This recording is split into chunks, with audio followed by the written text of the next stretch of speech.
we're able to determine the difference between a bacterial infection and a viral infection based on the symptoms, the duration, and then by performing tests as well to determine exactly what is causing all of these different symptoms.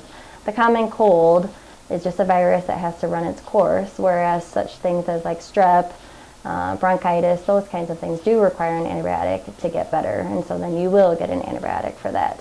If you leave without an antibiotic, if it is just a viral infection, just know that we're doing the best for your child and that we don't want to give them treatment if it's unnecessary.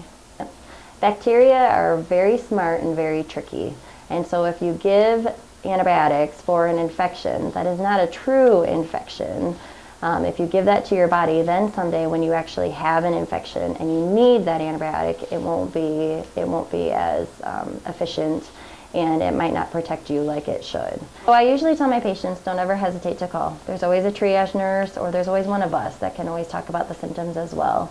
If you ever have a concern, absolutely don't hesitate to call us or have them rechecked as well.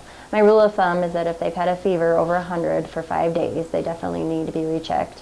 If their cough is changing, worsening, keeping them up at night, if you don't feel like the over-the-counter medicines and stuff are giving any relief at all, if you're worried about things like dehydration, any other secondary concerns, stuff like that, they should probably be rechecked. One of the common concerns is, oh, their runny nose is now like a thick yellow, those kinds of things. A lot of times that's just because they're not getting enough fluids and it's making it thicker.